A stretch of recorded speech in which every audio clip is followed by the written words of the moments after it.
One of the biggest box office successes of the year has been Dog Man, based, of course, on the very popular kids' book series, and you can now stream it on Peacock. And so I thought we would pair this with a couple of other family-friendly streaming films based on existing material. From the world of SpongeBob, you've got Plankton the movie over on Netflix and on Disney Plus. It's Alexander and the Terrible, Horrible, No Good, Very Bad Road Trip.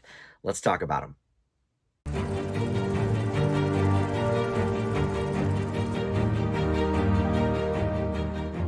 Hey guys, Dan here. This is Dan Reviews. Welcome to my kids and family movie reviews for 3 movies that you can check out on streaming now. New to streaming is on Peacock, Dog Man. This was a huge hit in theaters this year. I think it's actually still in the top 10 movies of the year. And you can check that now, finally, on streaming. And then over on Netflix, you have the latest SpongeBob film, Plankton the movie, and then a spin-off of the popular Alexander book, and then the movie they did about 10 years ago with Disney. This one is a road trip focusing on a Latino family, Alexander, and the terrible, horrible, no good, very bad road trip. So we're going to talk about all of these here. First, though, let me welcome you back to the channel. If you are a subscriber already for Dan Reviews It, thank you so much for that. I love it when you guys return to check out my stuff. But if you're not, please consider subscribing and click that notification bell. We don't just do kids stuff here. I do all types of movie reviews, be it horror, comedy, action, documentaries, and yes, kids movies as well. So you can get all the alerts for my new video drops if you click that notification bell as well. And of course, just like this video or comment below. That stuff helps the channel out tremendously. All right, so we're going to start with the biggie here, Dog Man. When this was released in, I think it was in February it came out, right? Or maybe January? Yeah, January 15th. Okay.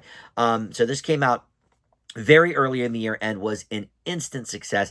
And this is something that my nephews have kind of aged out of, but one of my younger nephews loved these books. And this comes from the world of Captain Underpants, which they made a pretty successful movie from Captain Underpants years ago. I think that was maybe 2017 that came out. And we're still kind of waiting for a second Captain Underpants movie because that was a lot of fun. But this is a story within a story of Captain Underpants and spawned a whole series of books unto itself. And so this is based on the book by Dav Pilkey, who wrote Captain Underpants. He writes the Dog Man books.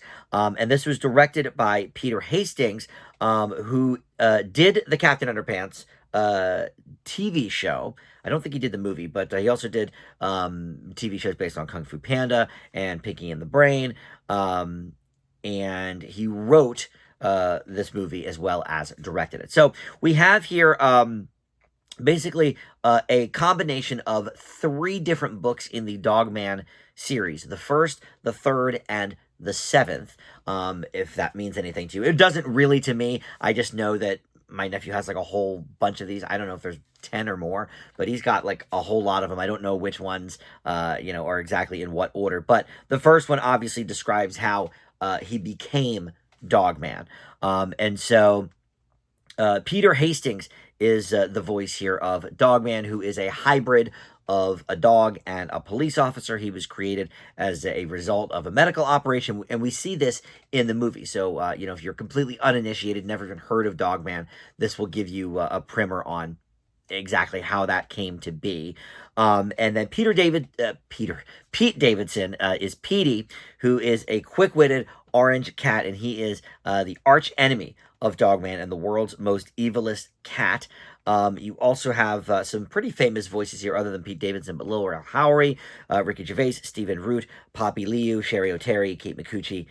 So a lot of people, and Isla Fisher as a news reporter that we keep seeing. And you also have newcomer Lucas Hopkins Calderon as Lil Petey, who is a kind-hearted little kitten clone of Petey, and also becomes Dog Man's adopted son. And that's a big part of this movie, is the existence of the Lil Petey character and how he sort of relates to both Petey and to Dog Man, and sort of family dynamics, while, Petey is still trying to, take over the town and defeat Dog Man and all of this, while realizing, perhaps how much he loves his clone. I don't want to say his son necessarily, but how much he loves Lil Petey. So this movie is super cute. And much like Captain Underpants as a movie, like I knew about Captain Underpants. I knew they were very popular books for kids, but I didn't really know anything about the story or anything. And I thought that was a really cute movie. I'd say I probably gave that like a B plus or something. I would have to look, but this really goes hand in hand with it. The animation is very similar, and obviously, Peter Hastings, if he worked with the Captain Underpants TV show, is part of that world. I don't know if Dogman was a part of the world within a world on the show of Captain Underpants, but no matter, this has the same look and the same feel, and it is really funny. I mean, first of all, I think it's maybe the best thing Pete Davidson has ever done. Obviously he's known mostly for Saturday Night Live and for his sort of, engagements and relationships in the real world. But he's done a handful of movies along the way as well. And he's done voice work for movies as well, including for Marmaduke, which was a horrible movie on Netflix years ago. I gave that an F. The script was bad, but his voice work was nothing to write home about either. Here, I actually really, I mean, you never quite forget that it's Pete Davidson. He's got a very unique voice, and he doesn't change his voice at all for this character, but he doesn't usually play evil, and so that is a new wrinkle for Davidson. And I think it actually works here for this character. I think he does a good job, but the humor here is really, really something. They sort of go from a few different styles of humor. There's a little bit of fourth wall breaking, but more than that, it's sort of the abstract type of humor that works so well on kid shows today. Captain Underpants had a little bit of that, but since this is, kind of a story within Captain Underpants, the rules don't really apply in terms of the real world. So you can do a lot of things. Like the Captain Underpants movie, yes, it was animated, but for the most part, we stuck in real world mechanics. Here, because it's a made up story within Captain Underpants, you can just go hog wild and do a lot of different things. And look, just the whole concept of Dogman is obviously, breaking a lot of real world type rules. So they get away with a lot of sort of zaniness in this movie that I think works for it. But aside from that, I think it's got a lot of heart. The closing of it all with, and I don't want to do spoilers, I guess, but let's just say there's a lot of heart in the end, a lot of emotional stuff happening that, I think Pixar used to do really good with emotional things. And lately, I think they've turned a little bit, and other studios have sort of been able to pick up the baton with that. DreamWorks has given us a lot of fairly emotional moments, like The Wild Robot, for example, recently. But I don't think we should discount Dogman in that list, because this is, I think, a very well done movie, both with the comedy and the emotional stakes and the messaging, as well as some good laughs and some good voice work as well. So I will leave Dogman with an A minus. I do think it is even better than Captain Underpants, and you can check this out now on Peacock. All right, so moving on, we've got Plankton the movie. Now, this is the latest SpongeBob film. There are so many. Is this maybe number 5 or 6? But Netflix last year did Saving Bikini Bottom, the Sandy Cheeks movie, and I actually avoided watching this because I heard it was terrible. And I am not all in on SpongeBob. I mean, I've seen random episodes here and there. It was always kind of on as my nephews were growing up. So if I was down on a Saturday or something, Nickelodeon would just be running 10 hours straight of SpongeBob. So I've seen a handful of episodes, probably, I don't know, 20 to 30 episodes total, but I couldn't even tell you what era they're from or anything like that. But I've seen a handful of the movies, and certainly I know, the basics here. But Plankton, look, he's always, trying to steal the recipe for the Krabby Patties. He's always trying to get world domination at his feet. And so this was originally supposed to just be a 30-minute special. And then they decided, you know what, I think we could maybe make this into a feature film musical, and they do that. I think there's 4 song numbers involved in this, and it does make it a little bit bigger and a little bit crazier. But when he returns home, after trying to yet again steal the Krabby Patty formula unsuccessfully. He is surprised that his computer wife, Karen, has turned the Chum Bucket into a successful Mexican-themed chum restaurant, and he is frustrated that her decisions have made the restaurant a success when he has not really been able to. And also, he thrives off of being evil and wanting to be evil, and this Mexican themed restaurant is a lot of fun, and it's very loving to the customers.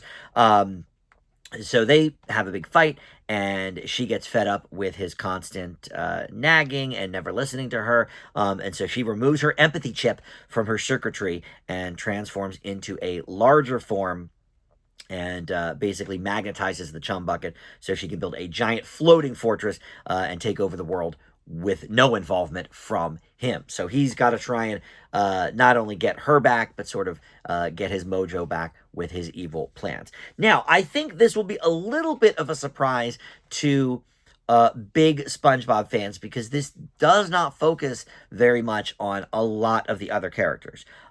Yes, they're there. Obviously, Tom Kenny is here as SpongeBob, and Gary the Snail, and the French narrator. You've got Bill Fagerback as Patrick Star, Carolyn Lawrence as Sandy Cheeks, Roger Bumpass as Squidward.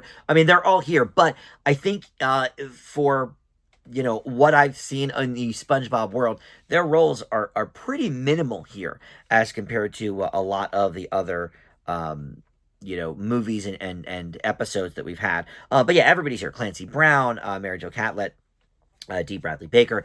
But of course, Mr. Lawrence returns as Plankton, and Jill Talley returns as Karen. I think the songs here are fun. Look, could this have been a half hour or even an hour long, big supersized episode of SpongeBob? Sure, I suppose it could have.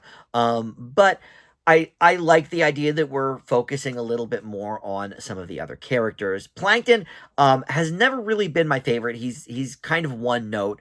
Always trying to take over the world. Where have we heard that before? Pinky and the Brain. And there's been a lot of cartoons over the years where there's an evil doer whose constant plot and life revolves around taking over the world. But here we have a more I don't know, again, to talk about emotional stakes. I mean, there's definitely some family drama and family dynamics going on between Plankton and Karen, but I don't know if that's going to appeal to kids as much as the complete zaniness and silliness of your typical SpongeBob stuff. Now, in my mind, I think maybe this could be a little more palatable for adults who don't necessarily love the current iteration of SpongeBob. SpongeBob has certainly changed tones, I think, since the first, 4 or 5 years to now. I mean, it's been on over 25 years. And, like The Simpsons and, a lot of shows that sort of last a long time, different writers come and go, and different people involved with the show come and go. So I think the show now is not the same for longtime fans of the program. I don't know where this movie kind of will fall for them on that scale. For me, I think it was a bit of a refreshing change of pace, that we're focusing on some different things, even though taking over the world is still sort of at the core, but it's also the domestic stuff going on between him and Karen. Put some music in there, and minimal screen time for some of the side characters. I don't know. It's certainly a bit of a mixed bag for me. It ranks kind of with that well, it wasn't really live action, but the 3D animated SpongeBob that they did a few years ago. I think that was a direct to Paramount Plus or direct to Netflix or something in maybe 2021, I want to say. And I thought that was like a B minus kind of movie. This is sort of in that same vein. I think I'm actually going to bump it down just a smidge, though, just because I don't think kids will find it as funny as the other SpongeBob things I have seen. It's not sort of as crazy and zany in that regard, and I think maybe not seeing the regulars as frequently in this might ding it a little bit, certainly for the longtime fans of the show watching. I believe Plankton the movie with a C+. Not bad, but I think certainly not as good as some of the other recent things. All right, so let's get to our final one. This is on Disney Plus. Alexander and the Terrible, Horrible, No Good, Very Bad Road Trip. This is a what's being called a standalone sequel to the 2014 movie Alexander, blah blah blah, and the Bad Day. However, I don't think this shares anything in common with that film except the theme. And there's a character named Alexander. I don't even think the family name is the same. This is now a Latino family, so they are the Garcias. So I don't know what Alexander's family was in the original version of the film, but Steve Carell and Jennifer Garner, I don't think are pulling off the Garcia family name. So really, this is almost a reboot of the franchise. I don't know why they're really calling it a sequel because it really shares no characters and no DNA with that original film except for the themes. But so now we have Eva Longoria as the mother, Val. You have Jesse Garcia as the father, Paulina Chavez as the sister, and Alexander himself, played by Tom Nemmer. You also have Cheech Marin, very famous face here, as Val's father, and Alexander's grandfather as such, Gil Morales. And essentially, this takes a lot of the same themes as Alexander and the Bad Day from the book and from the original movie and turns it into a road trip film. Look, I think there's problems with this movie. This is the worst of the three. We'll start there. I think part of the problem is we've seen a lot of books go into road trip mode. We had the Diary of a Wimpy Kid series do the long haul. We've had, well, obviously the vacation movies are all, road trips. They're for a more adult audience, but there's no difference. I mean, there's nothing tying this really together, like I said, to the first movie or the book, other than there's a character named Alexander. I mean, this may as well be called, National Lampoon's Alexander's Road Trip movie. So, I just feel like that theme has kind of been done to death, and in all ages too. Like, yeah, this is the family road trip, but recently in family road trip movies, we had Yes Day. Jennifer Garner again was in that. That was more of a fun day, but that did involve definitely some time in the car. And then we've had a few family action movies, and I can't even think of their names right now because they're so generic. I think one of them was called The Family Plan, but like Mark Wahlberg was in one with Michelle Monaghan, and I forget, but there was like a whole handful of those as well. So we've done the family road trip movie with a lot of peril to death, and this is, look, it's not unwatchable. If you want some mindless entertainment for the family, it is probably better than Diary of a Wimpy Kid, The Long Haul, if I remember. I really didn't like that one. But there's so much going on in this. There's so much sort of, horrible, no good, very bad stuff going on for this family that we never really get a chance to exist with the family and get to know them as people at all. Because we just go from one scene of action and craziness to the next, to the next, to the next. And yes, there is a thread here of getting to know, especially the grandfather and Alexander's relationship. We get to know that a little bit, but this has a theme of like there's a reason why this family is suffering the horrible, no good, very bad road trip, and that they're cursed, and that there's this sort of more supernatural vibe to this than in the first movie or in the book, where Alexander's just kind of an unlucky kid, and everything he touches turns to garbage, and like that, much like any kid goes through kind of those phases. This is almost like the Brady Bunch episode where they go and they take the rocks. I think it was the Hawaii episode where they take the rocks and then, there's a curse on it because they're not supposed to take the rocks from the sacred place. Like, this falls almost into that territory, where I think the better lesson is for kids that, crap just happens sometimes, kids. Like, the universe doesn't always work with you and whatever. And that's kind of what we get from the book and that first movie. This one, didn't really do it for me in that regard. And other than that, it's just not all that funny. So it's watchable, sure, but of the three, certainly the weakest. Dogman would be the best, and then Plankton's okay. This one falls below average for sure. I will leave Alexander and the terrible, horrible, no good, very bad road trip. Ooh, I teeter on this one. I will leave it with a C minus. All right, so you can check all these out now on streaming. Like I said, Dogman on Peacock, Plankton on Netflix, and Alexander on Disney Plus. Thank you so much for watching Dan Reviews It, and I will see you next time. Bye.